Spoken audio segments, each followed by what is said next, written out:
kama mtu anakuja kumwona mufti au mchukua.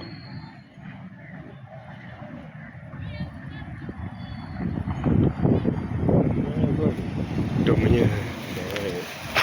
Mpenzi mtazamaji, ni kaimu shehe wa mkoa wa Dar es Salaam akiingia na gari namba T 145 EHL Premium. Hii ni mara ya kwanza baada ya kuteuliwa kushika wadhifa huu hapa BAKWATA makao makuu, ambapo ndo anaingia Hamisi.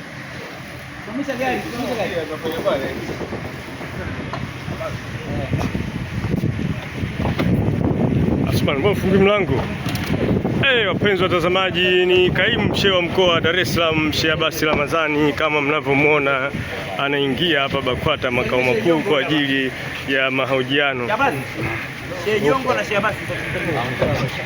Anakuja kusalimia viongozi. Ni kaimu shehe wa mkoa wa Dar es Salaam huyo. Mashaallah.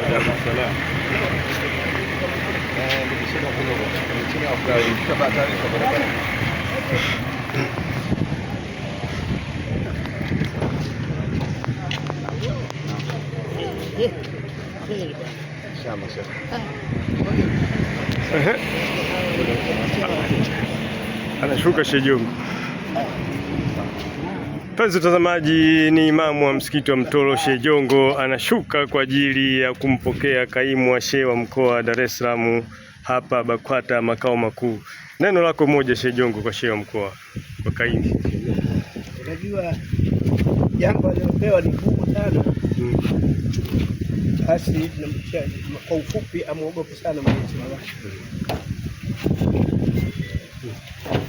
Amuogope sana Mwenyezi Mungu. Naelewe kwamba akapewa ukaimu katika jambo gani. Hii inatosha. Nimemsikia shekhe na nimemwelewa shekhe. Inshallah. Mwenyezi Mungu atupe tawfiki inshallah. Hapo tunapigaje sasa? Kwanza tukupe pongezi. Naam, nashukuru. Kwa maana ya baraza nimekuona unafaa kushika nafasi hiyo. Kama hivyo ndivyo tulikuwa tunakusikia sasa, baada ya kupata uteuzi huu sasa tunakwenda kukaimu nafasi hiyo. Nini hasa maneno yako kwa Tanzania na kwa Waislamu? Bismillahirrahmanirrahim. Assalamu alaykum wa rahmatullahi wa barakatuh. Ndugu waandishi wa habari, leo fika hapa katika makao makuu ya Baraza Kuu la Waislamu Tanzania BAKWATA, likiongozwa na bwana mkubwa wetu Dr. Sheikh Abubakar bin Zubair bin Ali Mufti Tanzania.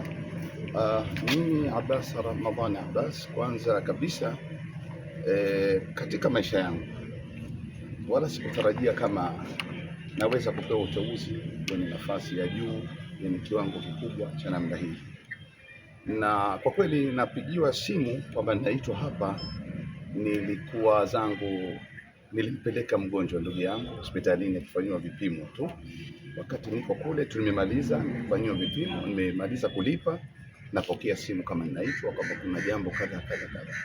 Sikuwa nafahamu hili jambo kabisa, wala sikulitarajia. Mambo ni mawili, sikuwa nalifahamu wala sikulitarajia, lakini kila shay maktub, ili jambo lishaandikwa mbinguni na tayari nimelipokea kwa mikono miwili, nimelipokea kwa sura mbili. Kwanza ya utiifu mkubwa, pili ndani yake na huzuni kubwa. Huzuni mtauliza ni ya nini na umepewa nafasi. Huzuni, nafasi hii ni kubwa mno, na mlango wa nafasi hii ni uchamungu. Ni uchamungu, kuwa mtu wa Mungu sana, na si bwana. Mimi nimekusha kuwa sasa ni mtumwa wa watu. Nafasi yoyote kubwa za kiutumishi wa kidini, unaondoka katika cheo cha ubwana, unavaa cheo cha kuwa ni mtumwa wa watu. Sasa uwatumikie watu wadogo, wakubwa, wa dini tofauti, wa makabila tofauti, wa eneo tofauti. Na inshallah namuomba Mwenyezi Mungu Subhanahu wa Ta'ala aniwezeshe. Wa man yattaqillaha yaj'al lahu makhraja wa yarzuquhu min haythu la yahtasib. Inshallah kwa kupitia nguvu nyingi za Allah Subhanahu wa Ta'ala zitanisaidia, si tu kwa uwezo wangu niliokuwa nao, lakini kwa rehema za Allah Subhanahu wa Ta'ala Mwenyezi Mungu atanisaidia kuweza kuwatumikia watu, sio tu kuwa kiongozi na kuwa mtumishi wa watu inshallah. Naam, karibu. Yaani kwa namna tu ulivyojibu mimi sina swali.